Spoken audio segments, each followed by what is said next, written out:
Hi, everybody. Welcome back and happy Monday. All right, guys. Well, we have lots to talk about, especially when it comes to the Real Housewives of Salt Lake City. They are all over the place right now. And listen, that's great for us. So, especially because I didn't find the premiere to be that interesting. So, it's the first episode. We're going to give it time. Salt Lake City, I feel like, has never let me down.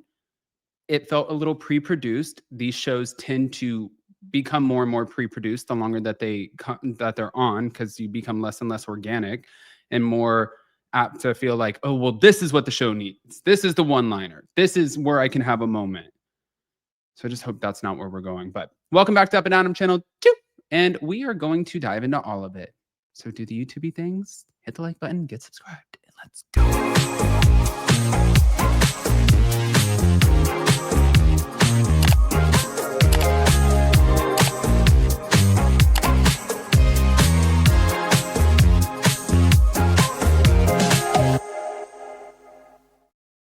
All right, guys. So I wanted to start with the Meredith Marks of it all. I feel like just because at the end of all of this, like Meredith Marks truly, like, I love having her on the show. I see where some people are like, oh, well, she's not entertaining to me. She's not that.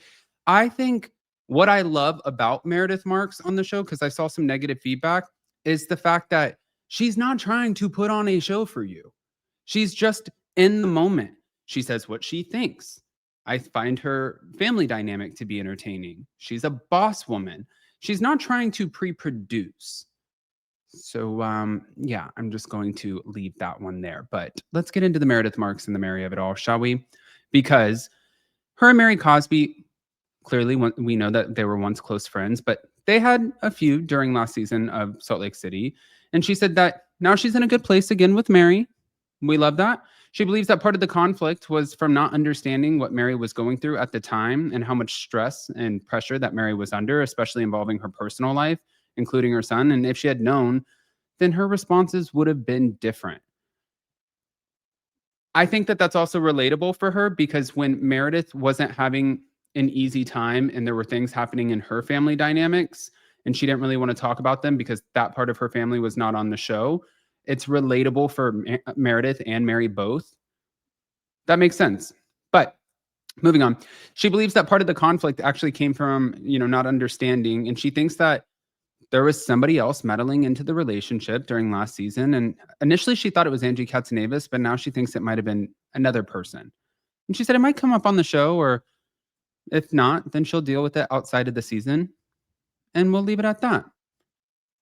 Mary Cosby, when I met her in person at a holiday party, I've said this before on here, I was just shocked because she was like, Adam, how are you? And oh my God, and so sweet.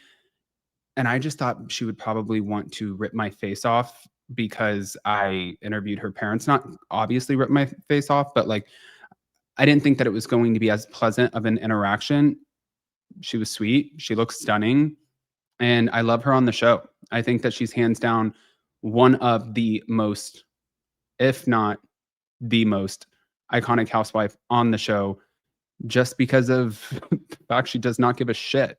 But on top of that, the 6th season of Salt Lake City, it's happening. We got the premiere. We know it's happening. And then we get the new episode tomorrow.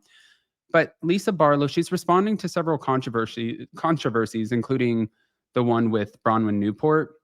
Because on the premiere episode, Bronwyn admitted that she lied about purchasing the $4 million necklace. And her reason was to appear cool, but Lisa doesn't think that explanation, she doesn't believe it. And she calls it a cop-out. She also thinks that Bronwyn is trying to impress not just the cast, but a wider audience.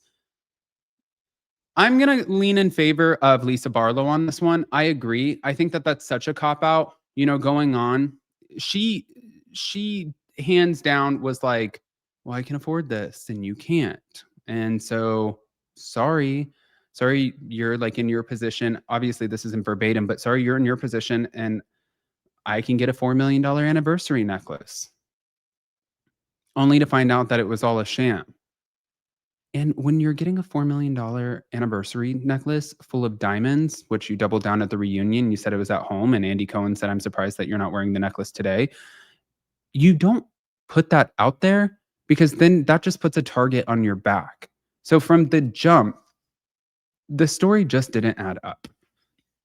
So I agree with Lisa. She compared Bronwyn's behavior, the lying and the deception, to that of Jen Shah. God, everybody is giving a Jen Shah comparison. And she said that Bronwyn was being shady and that she's seen the behavior before. It was in the premiere where we barely saw Lisa except for flashbacks and a little FaceTime, but she expected to be featured more, right? But she was surprised that she was cut from many parts of the episode while still being a topic of conversation amongst the other women. She still gets paid for the episode, though, because she was on the episode. But Lisa was also asked about the rumor that she was absent because she was negotiating her contract. And she was like, no, that's not true. Okay.